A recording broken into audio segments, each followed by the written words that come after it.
पुंडलिकावरदे हरि विठ्ठल श्री ज्ञानदेव तुकाराम पंढरीनाथ भगवान की, माऊली ज्ञानेश्वर महाराज की, जगद्गुरु संत श्री तुकाराम महाराज की, केळेश्वर भगवान की जय। कर्मण्यवाधिकारस्ते मा फलेषु कदाचन, मा कर्मफल हेतुर्भू मा ते संगस्व कर्मणी। माऊली महावैष्णव श्रीमंत श्री ज्ञानेश्वर भगवान आणि भगवान गोपाल श्री कृष्णजींनी धर्मक्षेत्र कुरुक्षेत्रावर अर्जुनाला सांगितलेली श्रीमद भगवद्गीता, त्या गीतेतील दुसरा अध्याय आणि दुसऱ्या अध्यायामधील 47 नंबरचा श्लोक आजच्या दुःखद प्रसंगी प्रवचन रूपी सेवेकरता निवडला। प्रस्तुत श्लोक गीतेचा पाया आहे। हा श्लोक भगवंतांनी उच्चारला आणि गीतेचा पाया निर्माण झाला। गीता 3 मुद्द्यांवर विस्तारलेली आहे। कर्म, भक्ती आणि ज्ञान। प्रकर्षाने गीतेने या 3 तत्वांवर बोलावं। गीता कर्म सांगते, गीता भक्ती शिकवते, गीता ज्ञानही देते।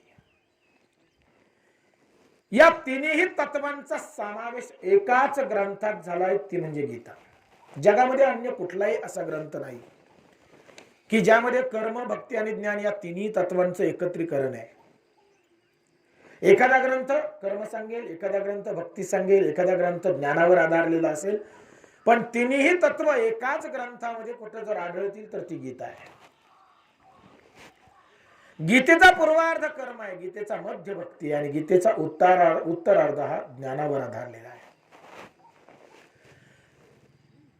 दुसऱ्या अध्यायातील श्लोक असल्यामुळे कर्मप्रधान विभागातील अत्यंत महत्वाचा श्लोक आहे। कर्मण्यवाधिकारस्ते मा फलेषु कदाचन। अगदी सोपा अर्थ आहे आणि नेहमी आमच्या ऐकण्यात असलेला श्लोक आहे। कर्मण्यवाधिकार असते म्हणजे काय? कर्म करण्याचाच तुझा अधिकार आहे। मा फलेषु कदाचन, फळाची अपेक्षा करू नकोस, फक्त कर्म करत राहा, फलाची अपेक्षा करू नकोस। तुझा अधिकार फक्त कर्म करण्याचा आहे। केलेल्या कर्माचं कोणतं फळ मिळेल याचा विचार तू करायचा नाहीस, ते मी ठरवेन, भगवंत म्हणतायत। म्हणून कर्माची गती फार गहन आहे। कर्म अतिशय सूक्ष्म आहे आणि ती मनुष्य प्राण्याच्या बुद्धीच्या आवाक्याच्या पलीकडचं आहे। कारण कधी कधी आमच्या लक्षात येतं माणसं चांगली वागतात तरी शेवट वाईट होतो, काही माणसं वाईट वागतात पण शेवट चांगला होतो। पण माणसं सहज बोलता बोलता म्हणतात, अरे काय म्हणाले, एवढा सुंदर जीवन जगला पण वाईट किती शेवट, शेवट किती वाईट आहे। माणसं बोलताना म्हणतात, अरे काय ना रे, मी कधी कोणाचं वाईट केलं नाही, कधी कोणाचं वाईट मनात सुद्धा चिंतलं नाही, पण बघ ना म्हणे माझ्या वाट्याला कशी कर्म आली। असं जीवनामध्ये घडतं की नाही, की आपण वागतो वेगळं आणि त्याचा परिणाम आपल्याला वेगळा दिसतो। हे का घडावं? चांगलं वागणारी माणसं सुद्धा, चांगला विचार करणारी माणसं सुद्धा विकृतीकडे जातात आणि विकृतीने आयुष्यभर जगणारी माणसं सुद्धा कधी कधी सन्मार्ग धरतात। म्हणून कर्म आणि त्याची जी गती आहे ती अतिशय वेगवान आहे आणि कर्म अतिशय सूक्ष्म आहे। ते समजून घेणं अवघड आहे, अर्थात ते तुमच्या माझ्या लक्षात येणं अवघड आहे। हे असंच का घडलं? पण एक सांगू का, असंच का घडलं, असंच घडायला पाहिजे याचा विचार करण्यापेक्षा कर्म करणे एवढंच आपल्या हातात आहे, ते करत राहावं.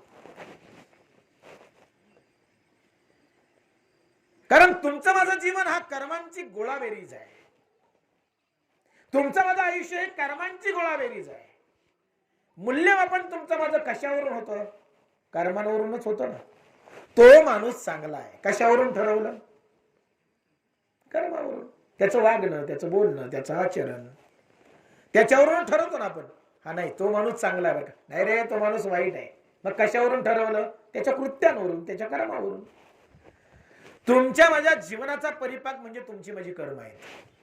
जीवन जगत असताना आपण कसं जगलो, कसं वागलो, कसं आचरण केलं, कोणत्या कर्मांचं अधिष्ठान ठेवलं, याच्यावर तुमच्या माझ्या जीवनाचं मूल्यमापन होतं. मेल्यानंतर सुद्धा माणसं त्याच्या कर्मांचंच गुण गातात की नाही? चांगला होता, चांगला वागला. अर्थात तुमची माझी कर्मच तुमचं माझं जीवन ठरवतात. म्हणून कर्म करताना माणसानं अतिशय सावध राहून केलं पाहिजे आणि विचारपूर्वक केलं पाहिजे. कर्म करताना माणसाकडे विवेक हवा. कर्म करताना माणसाकडे त्या कर्माविषयीचं ज्ञान हवं. या दोन गोष्टी नसतील ना तर जीवनामध्ये वाम मार्गाकडे जायला वेळ लागत नाही. एक ज्ञान पाहिजे आणि एक विवेक पाहिजे. कर्म करताना या दोन गोष्टी अतिशय गरजेच्या आहेत.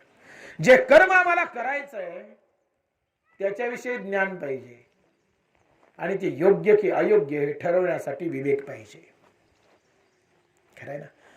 अज्ञानानं केलं नाही एखादंही कर्म तुम्हाला मला चुकीच्या गोष्टीकडे नेऊ शकतं, विनाशाकडे नेऊ शकतं. कारण अज्ञानात चुका आहेत. ज्ञान असलं की चूक होण्याची संभवच नसतो.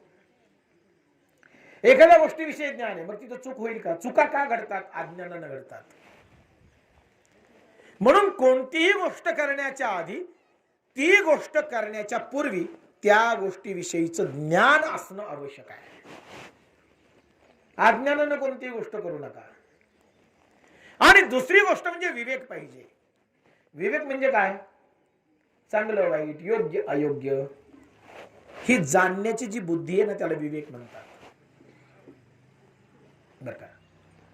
मी करतोय ते योग्य की अयोग्य हे ठरवणारी जी बुद्धी आहे त्याला विवेक बुद्धी म्हणतात. विवेक विवेक हा माणसाजवळ असतो. जनावरांना, प्राण्यांकडे विवेक नसतो. आम्ही वेगळे का? माणसाला वेगळं का ठरवलं? आमच्यात वेगळेपण काय? आमच्यात वेगळेपण एकच आहे, आमच्याकडे विवेक आहे. विवेक म्हणजे कळतंय ना? चांगलं आणि वाईट, योग्य आणि अयोग्य, सत्य आणि असत्य जाणण्याची जी बुद्धी आहे त्याला विवेक म्हणतात. चांगलं वाईट आम्हाला समजतं, चांगलं वाईट आम्हाला कळतं, योग्य अयोग्य आम्हाला समजतं. बरोबर आहे ना? जनावरांना ते कळत नाही. जनावरांची बुद्धी ही कुंठित आहे, सीमित आहे, मर्यादित आहे. जनावर कुठपर्यंत विचार करतात? 4 मुद्द्यांपर्यंत: आहार, निद्रा, भय, मैथुन. बस. याच्या पलीकडे जनावर विचार करत नाही. पण माणसाकडे एक वेगळी ताकद आहे, वेगळी शक्ती आहे, ती विवेकाची आहे.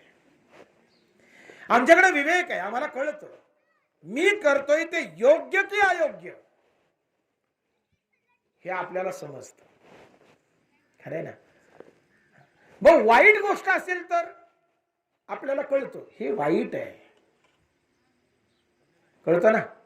हे बा, वाईट एखादी गोष्ट आहे ना त्याला वाईट माणूस सुद्धा वाईटच म्हणतो, चांगला माणूस सुद्धा वाईटच म्हणेल. खरं ना?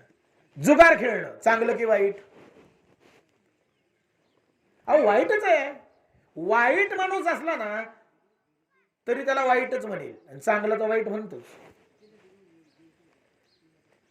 दारू पिणे चांगलं की वाईट? अहो वाईटच आहे.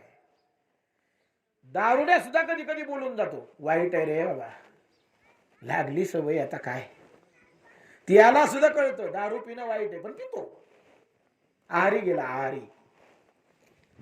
वाईट ते वाईटच असतं आणि चांगलं ते चांगलंच. कळतं आपल्याला ही गोष्ट वाईट आहे तरी माणसं करतात.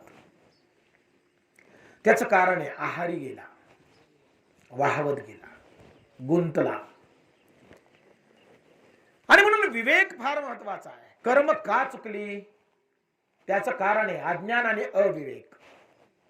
या दोन गोष्टीमुळे आम्ही कर्मांच्या ठिकाणी चुका करून बसतो.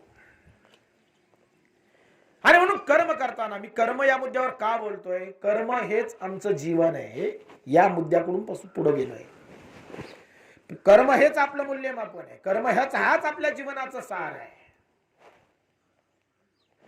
मग ते जर आपल्या जीवनाचं सार आहे आणि ते जर आपल्या आयुष्याचं मूल्यमापन करत असेल तर आपल्याला त्या ठिकाणी त्या गोष्टींच्या बाबतीत जागरूक असणं गरजेचं आहे. कर्म करताना त्या ठिकाणी आपली बुद्धी साबित असणं गरजेचं आहे. म्हणून या गोष्टींचा उहापोह आहे. जशी कर्म करावी ना तशी फलश्रुती, असं जरी आपण म्हणत असलो, जैसे ज्याचे कर्म तैसे फळ देतो रे ईश्वर. पेरावं तसं उगवत. बरोबर आहे.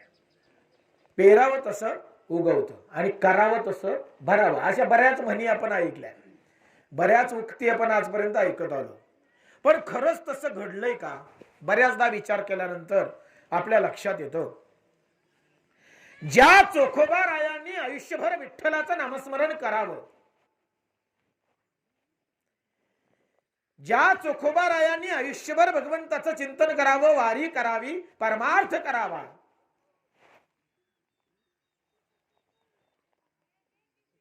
ज्या चोखोबांची जनावरं देवानं वळावीत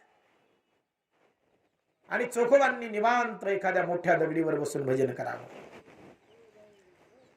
आणि जनावरं कोणी वळावीत? देवानं. एवढा मोठा परमार्थ. ज्या चोखोबांची मेलेली मृत झालेली हाडं विठ्ठल बोलायची, एवढा मोठा परमार्थ. त्या चोखोबारायांचा अंत गावकुसाची भिंत अंगावर पडून झाला, अपघाताने झाला.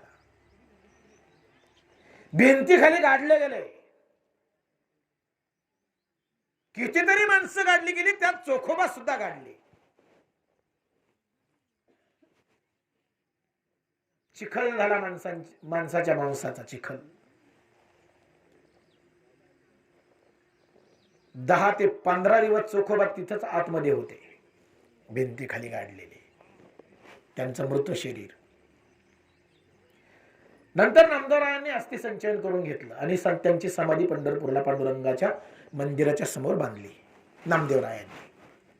मला सांगायचंय काय की आयुष्यभर परमार्थ करणारे चोखोबा, आयुष्यभर नामस्मरण करणारे चोखोबा, एवढा मोठा परमार्थ चोखोबांचा की प्रत्यक्ष परमेश्वरानं येऊन त्यांची जनावरं वळावीत आणि त्यांच्या मृत हाडांनी विठ्ठल बोलावं, हा परमार्थ ज्या चोखोबांचा, त्यांचा अंत अपघातानं आहे. अतिशय वेदनादायी मृत्यू आहे. आम्ही एक कल्पना करतो ना, किंवा चांगला वागलाय तर मरण सुद्धा चांगलं यावं, ही आमची माफक अपेक्षा असते. आणि वावग नाही त्यात. अहो, चांगला वागलाय तर मरण सुद्धा चांगलं नको का यायला?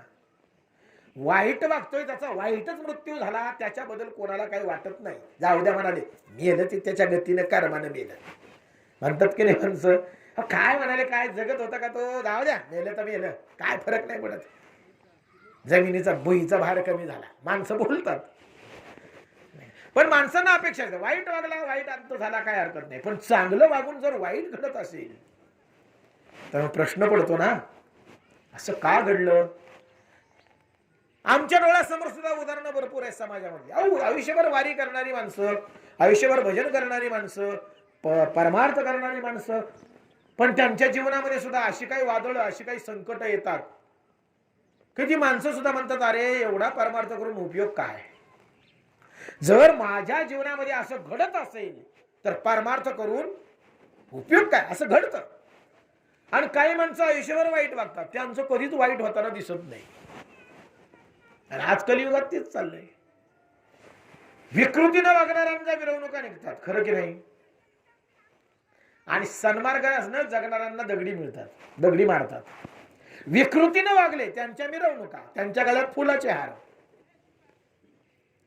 आणि चांगलं वागणाऱ्यांना मात्र शिव्या. आम्हीच आमचं समाधान करून घ्यायचं. बाबळीला कोण झाडं दगड मारतं, आंब्याच्या झाडाला मारतात. आम्ही आमचं समाधान करून घेतलं. अहो म्हणाले बाबळीला कोण दगड मारणारे, आंब्याच्याच झाडाला दगडी मारतात. म्हणजे काय, चांगल्यालाच त्रास होतो, चांगल्यालाच त्रास होतो. पण हा त्रास का व्हावा? आम्ही अपेक्षा करू नये का की चांगल्याचं चांगलं व्हावं? याच्या मागे काहीतरी कारण आहे, हे लक्षात ठेवा. या जगतामध्ये विनाकारण कुठलीही गोष्ट घडत नाही. कुठलीही क्षुल्लक गोष्ट असू द्या, पण ती विनाकारण नाही. या जगतामध्ये, या विश्वामध्ये घडणाऱ्या प्रत्येक घटनेला कारण आहे. कारणाशिवाय काहीच घडत नाही. बरोबर? आणि घडलेल्या घटनेला परिणाम आहे. या दोन गोष्टी निश्चित आहेत. जी काही घटना घडतीये त्या घडणाऱ्या घटनेला काहीतरी कारण आहे आणि घटना घडून गेल्यानंतर त्या घटनेचा काहीतरी परिणाम आहे. हे निश्चित आहे. म्हणजे जे काही घडतंय ते विनाकारण घडत नाही. जरी कुणाला जरी एखादा माणूस म्हणला काय विनाकारण जन्माला आला, तरी विनाकारण जन्माला आलेला नाही, ते म्हणणं झालं. कोणी विनाकारण जन्माला येत नाही, कोणी विनाकारण जिवंत नाही आणि कोणी विनाकारण मरत सुद्धा नाही. मरणाला सुद्धा कारण आहे, जन्माला येण्याला सुद्धा कारण आहे. आम्ही जगतोच त्याला सुद्धा काहीतरी कारण आहे. विनाकारण कोणीही जगत नाही. म्हणून एक लक्षात घ्या, आम्ही जिवंत आहोत याचा अर्थ असा आहे की अजूनही आमच्याकडून काहीतरी घडणे आहे, अजूनही आमच्याकडून काहीतरी घडायचं शिल्लक, म्हणून आम्ही जिवंत आहोत. नाही तर एवढ्या महामारीत एक लक्षात ठेवायचं की एवढ्या महामारीतून परमेश्वरानं आम्हाला जिवंत ठेवलंय, याचा अर्थ असा आहे की परमेश्वराला अजूनही आमच्याकडून काहीतरी अपेक्षा आहेत. खरं आहे की नाही? नाहीतर किड्या मुंग्यांसारखी माणसं मारताना तुम्ही आम्ही बघितली गेल्या 2 वर्षामध्ये. स्मशानामध्ये जळण्यासाठी मुडद्यांच्या रांगा लागलेल्या आम्ही बघितल्या. चितेवर अर्धवट जळालेली प्रेत कुत्र्यानं ओढून गावात आणली. माणसाचे काय हाल झालेत ते आम्ही आमच्या डोळ्यांनी बघितले. स्वतःच्या लेकीचं प्रेत 5-5 किलोमीटर पायी घेऊन जाणारा बाप आम्ही बघितला. हॉस्पिटलच्या पायरीवर आपल्या मुलाला मांडीवर घेऊन डोळ्यात अश्रू आणून आपल्या लेकरासाठी डॉक्टरकडे याचना करणारी आई आम्ही बघितली. किती भयानक दृश्य आम्ही बघितली त्या 2 वर्षांमध्ये. कल्पनेच्या पलीकडे माणसाचं जीवन झालं. कल्पनेच्या पलीकडच्या घटना आमच्या जीवनामध्ये आम्हाला बघायला मिळाल्या.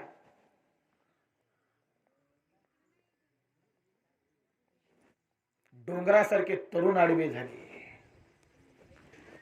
बापाच्या खांद्यावर तरुण पुराचं मड जाताना बघितलं.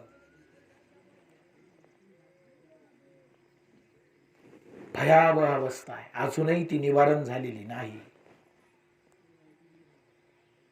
हे आम्ही आमच्या डोळ्यांनी बघितलंय. एवढ्या मोठ्या संकटातून सुद्धा आम्ही सही सलामत आहोत, आम्ही व्यवस्थित आहोत. याचं एकच कारण आहे, एक तर आमच्यावर परमेश्वराची कृपा आहे आणि 2 आमच्याकडून अजून काहीतरी परमेश्वराला अपेक्षित आहे. आणि म्हणून आम्ही जिवंत आहोत, विनाकारण जिवंत नाही. आमच्याकडून काहीतरी घडणार आहे, आमच्याकडून काहीतरी होणार आहे. अजून काही घटना आमच्या मार्फत आमच्या साक्षीने होणार आहेत पुढे, म्हणून आम्ही जिवंत आहोत, विनाकारण नाही. म्हणून जीवनामध्ये जे काही घडतं ना त्या घडण्याला सुद्धा कारण असतं.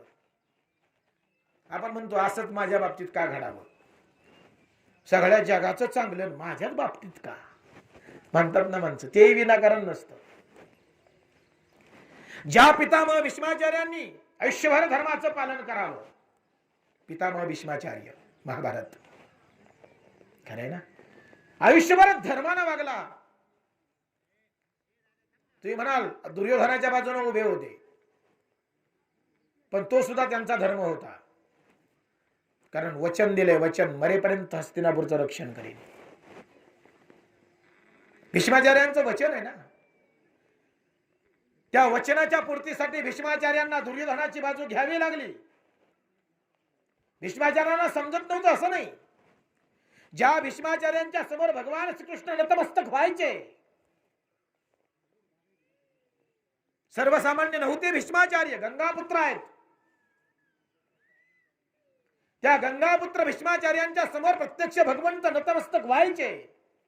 म्हणजे ते काही सर्वसामान्य असतील, ज्यांच्यापुढे देव वागतो. पण त्या भीष्माचार्यांचं जीवनाचा शेवट कसा आहे. हजारो बाण त्यांच्या शरीरामध्ये शिरलेत आणि रणभूमीच्या धुळीमध्ये बाणांच्या शय्येवर झोपलेले भीष्माचार्य आहेत. धुळीमध्ये कसा अंत आहे.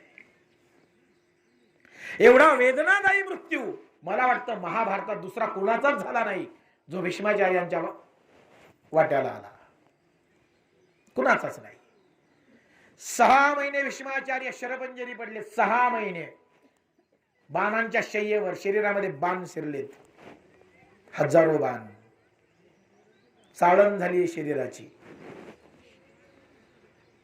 किती वेदनादायी. मग धर्मानं वागणाऱ्या माणसांची अशी अवस्था जर होत असेल, साहजिकच प्रश्न पडतो ना, असं का घडावं, का घडतं. कारण का, मी आधी काय सांगितलं, कारणाशिवाय तर काही घडत नाही, इथपर्यंत बरोबर आहे. मग भीष्माचार्यांच्या वाट्याला एवढं भीषण मृत्यू काय यावा, कारण असेल ना काहीतरी. आमच्या जीवनामध्ये काही घटना अशा घडतात की आपण म्हणतो नाही रे, नकोय असं घडायला, आपण घडलं बाबा. कारण आहे बरं का त्याला काहीतरी, विनाकारण नाही.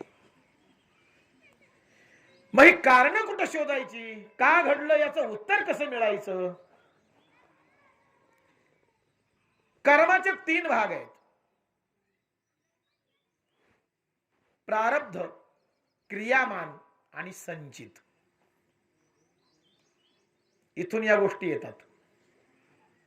प्रारब्ध, क्रियामान आणि संचित हे कर्माचे 3 भाग आहेत. जे काही तुम्हाला भोगायला येतं ते एकतर प्रारब्धानं येतं, अथवा ते क्रियामानाचा परिणाम आहे, अथवा ते संचित आहे. भोगही न घडे संचिता. या 3 गोष्टींमुळे तुमच्या माझ्या वाट्याला येणाऱ्या कर्मांचा परिणाम आहे.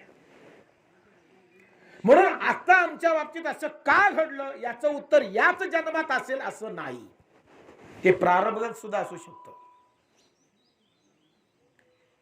मुद्दा नीट लक्षात घ्या. प्रारब्ध म्हणजे मागावून आलेलं, क्रियामान म्हणजे आता चालू असलेलं, आणि संचित म्हणजे पुढे साठून राहिलेलं.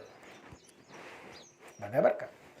प्रारब्धानं येतं म्हणजे मागच्या जन्मातलं शिल्लक जे आहे ते पुढच्या जन्मात प्रारब्ध म्हणून प्राप्त होतं. आता जे आम्ही करतो हे सगळंच भोगलं जाईल असं नाही. काही भोगलं जातं पण काही शिल्लक राहतं भोगायचं. ते पुढच्या जन्मात संचित, ते संचित म्हणजे साठून राहणे. ते साठतं म्हणून ते संचित, आणि पुन्हा पुढच्या जन्मात तेच संचित प्रारब्ध रूपाने प्राप्त होतं. म्हणजे आम्ही जे काही भोगतोय तो याच जन्मातलं भोगतोय असं नाही. हे नीट लक्षात घ्या. जे काही आम्हाला भोगायला लागतंय ते याच जन्मातलं आम्ही भोगतोय असं नाही. कदाचित ते प्रारब्धाचं असेल किंवा चालू असलेल्या क्रियामानाचं असेल भोग. म्हणून आमच्या जीवनामध्ये घडणाऱ्या घटना या प्रारब्धाच्या परिपाक असू शकतो, परिणाम असू शकतो, किंवा सध्या चालू असलेल्या क्रियामानाचा परिणाम असू शकतो. आणि एवढंही करून जे शिल्लक राहतं ते संचितात जातं आणि पुढच्या जन्मात ते प्रारब्ध म्हणून प्राप्त होतं. हा भाग आहे. मग थोडस जर आपण शोधू लागलो तर भीष्माचार्यांच्या आयुष्यामध्ये जर डोकावलं, मागाव जर बघितलं, भीष्माचार्यांना देखील प्रश्न पडला. भगवान श्रीकृष्ण आणि पांडव भीष्माचार्यांना भेटण्यासाठी रणांगणामध्ये ज्या ठिकाणी शरपंजरी भीष्माचार्य पडलेले होते त्या ठिकाणी गेले. भीष्माचार्यांच्या पायाचं दर्शन घेतलं पांडवांनी. कृष्ण देखील वाकला. मान वर करून भीष्माचार्यांनी बघितलं पायाजवळचा तो सावळा, आणि भीष्माचार्यांच्या डोळ्यात पाणी आलं. भीष्माचार्य रडू लागले. भगवंतांनी भीष्माचार्यांच्या जवळ यावं आणि विचारावं, पितामह, तुमच्यासारख्या वीराच्या डोळ्यात पाणी शोभत नाही. तुम्ही महारथी आहात, पितामह आहात, धर्मवेत्ते आहात, जाणकार आहात, ज्ञानी आहात. तुमच्यासारख्या शूराला डोळ्यात पाणी आणणं शोभत नाही. भीष्माचार्यांनी हात जोडले. कन्हैया, पाणी येण्याचं कारण वेगळं आहे. मी मृत्यूला घाबरलोय अथवा वेदनांमुळे माझ्या डोळ्यात पाणी येत आहे असा अर्थ नाहीये त्याचा. डोळ्यात पाणी येण्याचं कारण वेगळं आहे. भगवंतांनी विचारलं, काय कारण आहे? पितामह म्हणाले, कान्हा, तुला माहित आहे मी माझं संपूर्ण आयुष्य निष्कलंक जगलो. निष्कलंक. माझ्या आयुष्यामध्ये मी स्वतःच्या चारित्र्यावर कुठलाही डाग लागू दिला नाही. निष्कलंक जीवन जगलो. धर्मानं न्यायानं जीवन जगलो. वैकुंठनायक परमात्मा माझ्या समोर नतमस्तक होतो, ही त्याचीच परिणती आहे. पण मला प्रश्न असा पडलाय देवा, की एवढं सगळं नीतीचं जीवन जगून, धर्माचं जीवन जगून, एवढं सगळं निष्कलंक जीवन जगून माझ्या वाट्याला असा अभागी मृत्यू का यावा, हा प्रश्न आहे माझ्या समोर. एवढा वेदनादायी मृत्यू माझा का व्हावा? मला तर वाटत नाही की मी काही चुकीचं केलंय. माझ्या जीवनामध्ये कुठं मी अनुचित काही केलंय असं मला तरी वाटत नाही. मी अविवेकानं वागलो, मी अधर्मानं वागलो असं मला तरी कुठं जाणवत नाही. मग माझ्या वाट्याला एवढा वेदनादायी मृत्यू का? हा प्रश्न केला भीष्माचार्यांनी. भगवंत गालात हसले. म्हणाले, पितामह, तुमचा प्रश्न योग्य आहे, पण पुढे ऐका, विनाकारण काहीच होत नाही. तुमच्या वाट्याला आलेला हा वेदनादायी मृत्यू कुठल्या तरी तुमच्या एका कर्माचा परिपाक आहे, परिणाम आहे. ते म्हणाले, मला तर आठवत नाही. भगवंत म्हणाले, एक काम करा पितामह, मी तुम्हाला दिव्य दृष्टी देतो, तुम्ही शोध घ्या. तुम्ही काही चुकीचं केलंय का तुम्ही शोध घ्या. कदाचित या जन्मात नसेल, मागच्या जन्मात असेल, कुठे शोध घ्या. त्यावेळी भगवंतांनी भीष्माचार्यांना एक दिव्य दृष्टी दिली आणि त्या योगे, त्या दिव्य दृष्टीच्या योगानं भीष्माचार्य आपले मागचे जन्म तपासायला लागले. कुठं चुकीचं केलंय का? या जन्मात तर काही नाही, या जन्मात कुठलं चुकीचं कार्य नाही. मागचा जन्म तपासला, काहीच अनुचित नाही. त्याचा मागचा जन्म तपासला, कुठेही अनुचित नाही. त्याच्या मागचा जन्म तपासला, कुठेही अनुचित नाही. त्याच्या मागे गेले 100 जन्म मागे गेले. किती चेक करत? 100 जन्म. 100 जन्म. आमचे असेच कितीतरी झाले, लाखो झाले असतील, आपल्याला माहित नाही. 100 जन्म मागे गेले आणि 100 जन्म मागे गेल्यानंतर त्यांना एक कर्म दिसलं. काय दिसलं बघा, की 100वा जन्म मागचा त्यांनी काय केलंय. घरातून बाहेर पडले आणि घरातून बाहेर पडल्यानंतर रस्त्यानं जात असताना वाटेत एक सरडा आडवा आला. सरडा. तो सरडा आडवा आल्यानंतर त्यांनी हातातल्या काठीनं तो सरडा सहज उडवला. रस्त्यात आलेला सरडा हातातल्या काठीनं त्यांनी सहज उडवला. तो सरडा उडाला आणि रस्त्याच्या कडेला असलेल्या काटेरी फासावर, फास म्हणतो ना काट्याचा, त्या काटेरी फासावर तो सरडा जाऊन पडला आणि त्या सरड्याच्या शरीरामध्ये हजारो काटे शिरले आणि त्याच काट्यांवर त्या सरड्याचा मृत्यू झाला. त्या 100व्या मागच्या 100व्या जन्माचं त्या कर्माचं फळ 100 जन्मानंतर भीष्माचार्यांना या जन्मात भोगावं लागलं. Think about it. आता याचा विचार करा.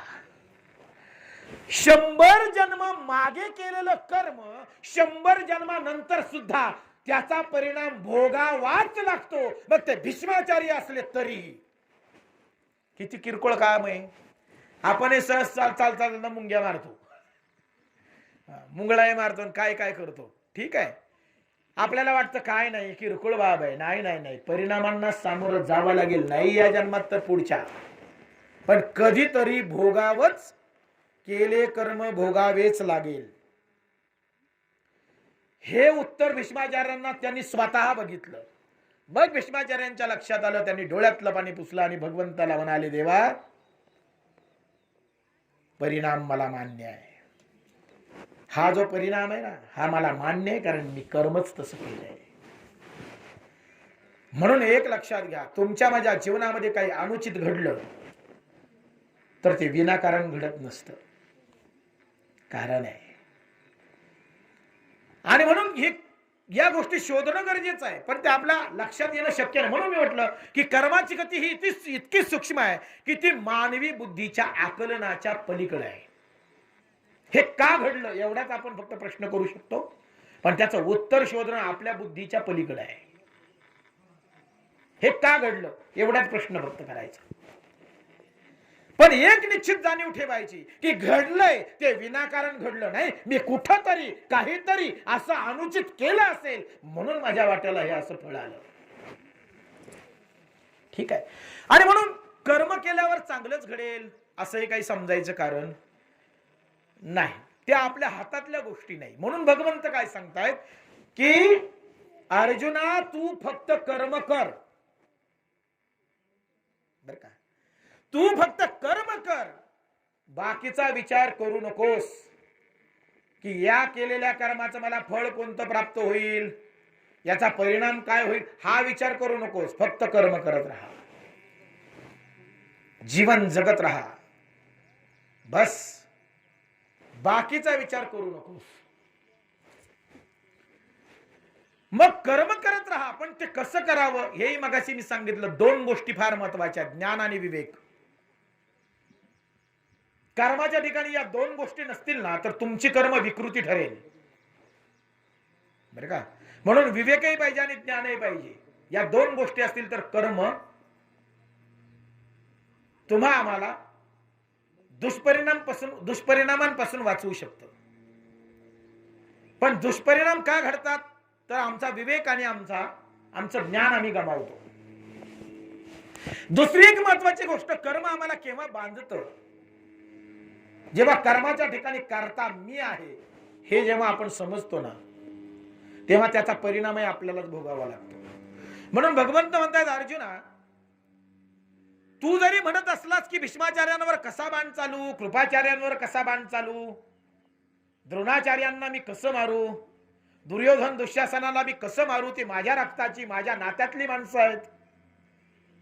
तू जरी असं म्हणत असला ना तर एक सांगू का बाबा, तू जरी नाही मारलं ना तरी हे मारणार आहेत. तू धनुष्य खाली टाकलं, युद्धाला नकार दिला, तू म्हणाला मी युद्ध करणार नाही, मी मारणार नाही. मग तू मारणार नाही, तू युद्ध करणार नाही म्हणजे मारणार नाहीत का? मारणारच आहेत की.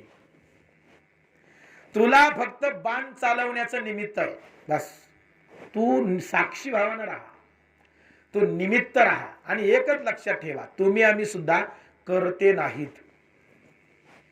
आम्ही स्वतःला करता समजतो. मी केलं, मी मिळवलं, मी जमवलं, मी कमवलं. हा जो मी आहे ना, मी म्हणजे मी करताय, मी केलं, मी केलं. पण एक सांगू का, आपण काहीच करत नाही, काहीही करत नाही. आपण फक्त निमित्त आहे. निमित्ताचा धनी केला असे प्राणी.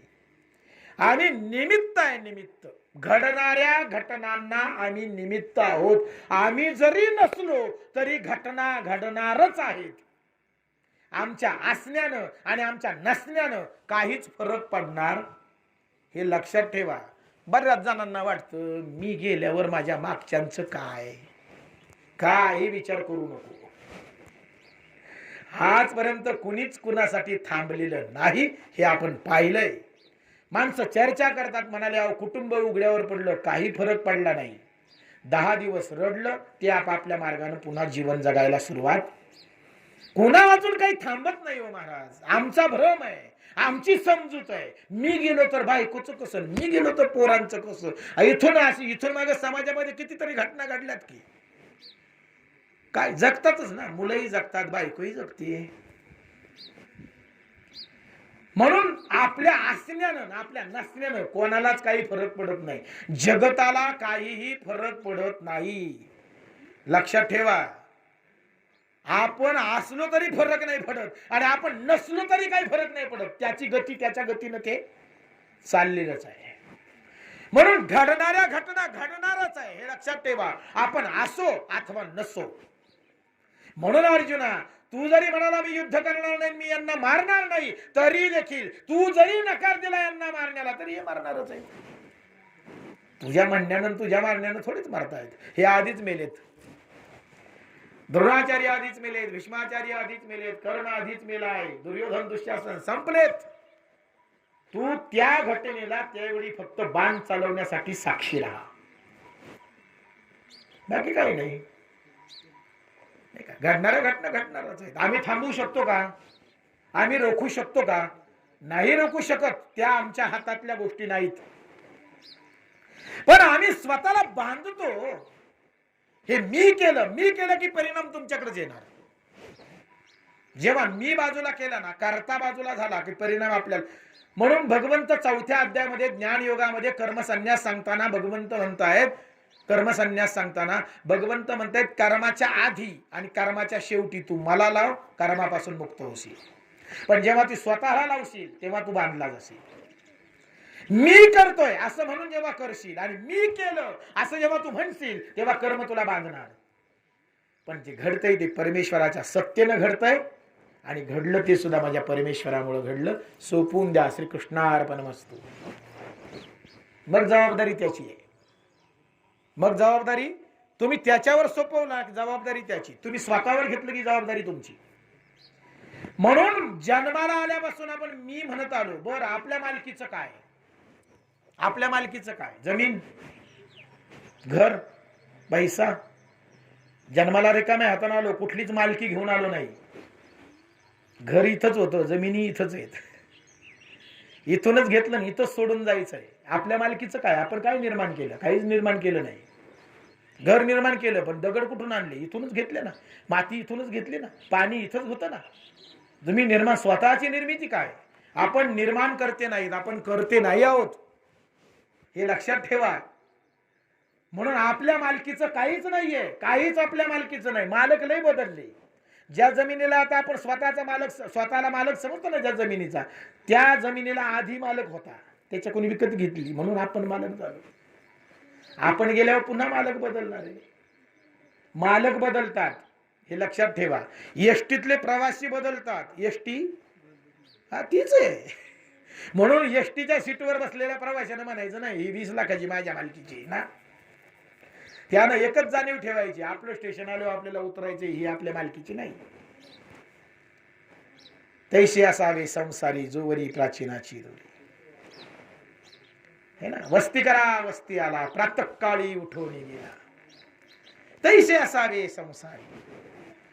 म्हणून जेव्हा मी लावला ना तेव्हा आपण बांधले गेलो. जन्म मरण का, कशामुळे तुम्ही आम्ही पुन्हा पुन्हा जन्माला येतो मरतो, त्याचं कारण आहे मी. बांधलो कर्म बांधतो.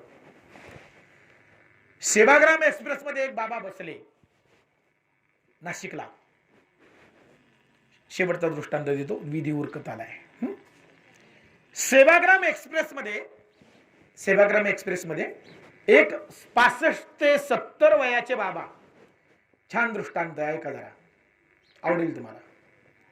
65 ते 70 वर्षांचे एक म्हातारे वृद्ध सेवाग्राम एक्सप्रेस मध्ये नाशिकला बसले आणि त्यांना वर्ध्याला जायचं होतं. वर्ध्याला बसले रेल्वेच्या डब्यामध्ये. रेल्वे सुरू झाली. सुरू झाल्यानंतर पुढे मनमाड स्टेशनवर रेल्वे थांबली.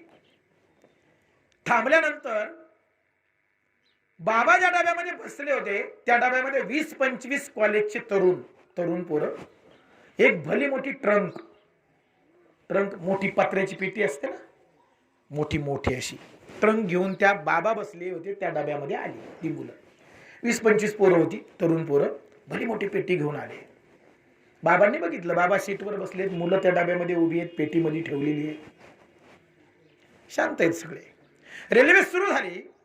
पुढे गेल्यानंतर भुसावळ स्टेशनला रेल्वे थांबली. थांबल्यानंतर ती मुलं रेल्वेच्या डब्यातून उतरली. पेटी मात्र डब्यातच राहिली. बाबांनी बघितलं, मुलं उतरली, पण बाबांना वाटलं गेले असतील काही पाणी वगैरे घ्यायला, काही खायला प्यायला गेले असतील, येतील पुन्हा. 5 मिनिटांना रेल्वे सुरू झाली, पण मुलं काही डब्यात आली नाही. पेटी मात्र तिथंच आहे. बाबांनी विचार केला, चला घाई गडबडीत एखाद्या मागच्या डब्यात चढले असतील, येतील पुढच्या स्टेशनवर. 2-3 स्टेशन उलटून गेले, पण मुलं काही डब्यात आली नाही. पेटी मात्र तिथंच आहे. बाबा बसल्या सीटवरून त्या पेटीकडे बघायची, मुलं काय आली नाही. 2-3 स्टेशन गेले, पण मुलं आली नाही. बाबांनी विचार केला, ज्या मुलांनी ही पेटी आणली ती मुलं आली नाहीत, बहुतेक मुलं पेटी विसरली. आता पेटीला मालक आहे का? नाही. बाबांनी बसल्या जागेवरच मनोराज्य म्हणतो ना आपण, रचायला सुरुवात केली. याच्यात जर सोनं नाणं असेल, जर एवढी पेटी भरून पैसा असेल, तर आपल्याला आता पुढची जीवन चणचणीत जगण्याची गरज. 7 पिढ्या बसून खातील म्हणला, एवढं जर धन मला मिळालं तर काय हरकत आहे. आता मालकच नाही ना पेटीला, मालक नाही ना, मग आता पेटीला आपलं म्हणायला हरकत. बाबा सीटवरून उठले, पेटीवर जाऊन बसले, म्हणले आता आपल्याच मालकीची. आणि मनोराज्य सुरू मनातल्या मनात. मग एवढं धन सापडल्यावर मी असं करीन तसं करीन, नाही का, हे एवढा पैसा मला मिळाला. बाबांचं मनोराज्य सुरू झालं. त्यांचं स्टेशन आलं वर्धा. वर्ध्याला रेल्वे पोहोचली आणि बाबांनी उतरायची लगबग सुरू केली. पेटी जड होती. एका व्यक्तीला त्यांनी बोलावलं, म्हणाले इकडे या, पेटीला जरा हात लावा. त्या व्यक्तीने हात लावला, पेटी डोक्यावर दिली बाबांच्या. बाबांनी पेटी डोक्यावर घेऊन डब्यातून ते बाहेर पडले.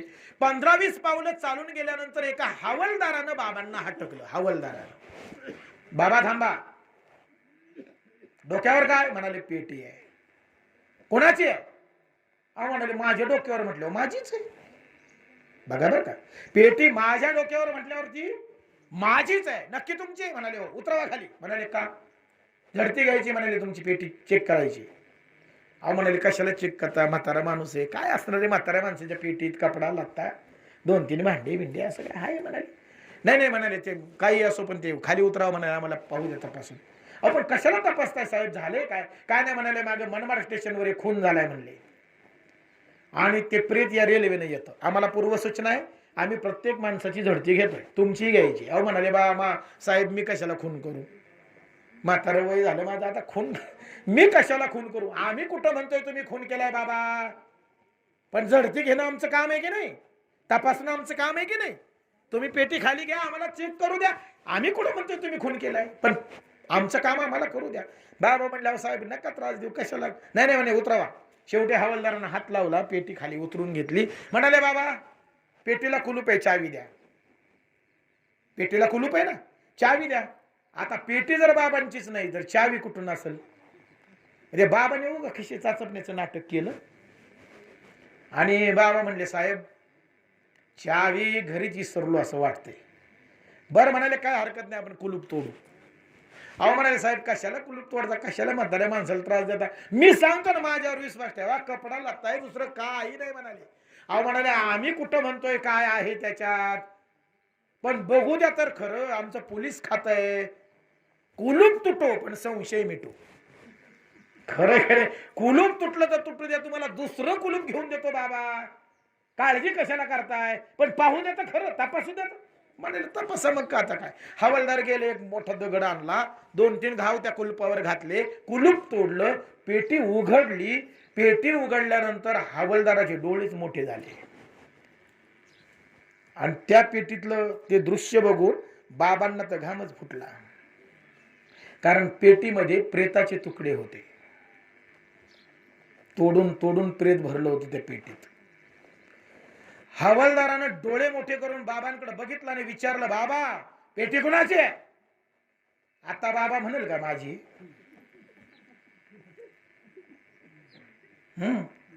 बाबांना घाम फुटला, काहीच बोलता येईना, काही सांगता येईना. बरं आधीच बाबा म्हणून बसले, पेटी माझी आहे. बाबांना बेड्या ठोकल्या, बाबांवर सदोष मनुष्यवधाचा गुन्हा दाखल झाला, बाबांवर कोर्टात केस चालली. बाबांना कुठलंही उत्तर देता आलं नाही आणि शेवटी बाबांना 20 वर्षाची जन्मठेपेची शिक्षा झाली. किती वर्ष? म्हणजे आधीच वय 65 ते 70 आणि त्याच्यात आता 20 वर्ष जन्मठेप, म्हणजे मृत्यू कुठं? तुरुंगातच. बर, बाबांना 20 वर्षाची जन्मठेप होण्याचं कारण काय? त्यांचा काय गुन्हा आहे? त्यांनी खून केलाय? नाही. त्यांची एकच गोष्ट चुकली, काय? पेटी माझी नाही. म्हणजे नसताना सुद्धा ते काय म्हणाले? पेटी माझी म्हणाले. तर किती वर्षाची जन्मठेप झाली? 20 वर्षाची. मालकी नसताना सुद्धा ते काय म्हणाले? पेटी माझी आहे. जर पेटीला माझं म्हणतायत बाबा, तर त्यांना 20 वर्षाची जन्मठेपेची शिक्षा होतीये.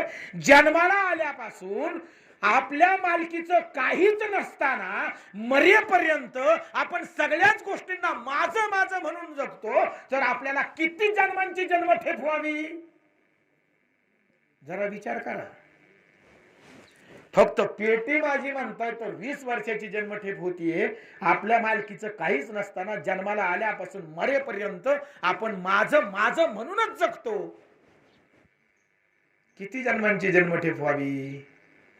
म्हणून जे तुम्ही आम्ही पुन्हा जन्माला येतो, पुन्हा मरतो, पुन्हा जन्माला येतो, त्याला कारण आहे मी, माझं, मी करतो, मी केलं. हा जो मी आहे ना, हा मी बांधतो. म्हणून भगवंत म्हणतायत, बाबा रे, कर्म करण्याचाच तुझा अधिकार आहे, बस तेवढं करत राहा. तू करता नाहीयेस, तू करणारा नाहीयेस, तू कटपुतली बावली आहेस. खेळ करणारा वेगळाच आहे, दोऱ्या वेगळ्याच्याच हातात आहेत, नाचवणारा वेगळाच आहे. तुम्ही आम्ही फक्त तो जशी बोट हलविल तसं नाचायचं, बस. आपल्या हातात काय नाही. आणि म्हणून जे काय जीवनामध्ये घडतं ते घडणार हे काहीतरी निमित्तानं आहे, काहीतरी कारणानं आहे, एवढं ध्यान घ्यायचं आहे. जीवनामध्ये जी दुःख येतात, जीवनामध्ये जी सुख येतात, त्या सुखाच्या मागे, त्या दुःखाच्या मागे काहीतरी कारण असतं. विनाकारण कुठलीच गोष्ट घडत नाही. आणि म्हणून जे काही घडतं त्यात परमेश्वराला दोषी धरण्याचं काही कारण नसतं. तो तुमच्या माझ्या कर्मांचाच परिणाम असतो. आणि म्हणून देवानं माझं का वाईट केलं, देवानं माझ्याच बाबतीत असं, देवाला दोष देत बसू नका. तो आपल्याच कर्मांचा परिणाम असतो. एवढी फक्त जाणीव ठेवा. जीवन जगताना सन्मार्ग, सद्विचार, विवेक, ज्ञान या गोष्टी जीवनामध्ये असू द्या. कोणतीही गोष्ट करताना विचारपूर्वक करा, ज्ञानपूर्वक करा. अजिबातही कर्म करताना अहंभाव ठेवू नका, अहंकार ठेवू नका. परमेश्वराच्या सत्तेने घडतंय, तुम्ही आम्ही जिवंत आहोत, त्याची सत्ता आहे. आम्ही काहीच करत नाही. तुमचे माझे डोळे बघतायत, तुमचे माझे कान ऐकतायत, हे सुद्धा त्याच्या सत्तेने आहे. तो गेला की ऐकणंही थांबतं, बघणंही थांबतं. आणि म्हणून तो आहे म्हणून तुम्हाला आम्हाला किंमत आहे. त्याच्यावर विश्वास ठेवा आणि त्याच्यावर सोपवून जीवन जगा, त्याच्यावर समर्पित करा. बघून घेईल तो काय करायचंय ते. दोष देत बसू नका. चांगलं जीवन जगा, चांगल्या विचारांमध्ये जीवन जगा. बस आजच्या प्रवचनातून आपल्याला एवढंच घ्यायचं आहे. कर्म चांगलं करा, परिणिती काय व्हायची ती होईल, परमेश्वर ते ठरवतो. आणि चांगलंच करत राहा, चांगलंच येत राहील. बस एवढं आपल्याला ध्यानी ठेवायचं आहे. माणसाचं जीवन हे कर्मांनी बनलंय. आपल्या संपत्तीचा, आपल्या जमवलेल्या इस्टेटीचा मेल्यानंतर कुणीच विचार करत नाही. माणसं मेल्यावर फक्त म्हणतात तो कसा होता, चांगला होता, वाईट होता.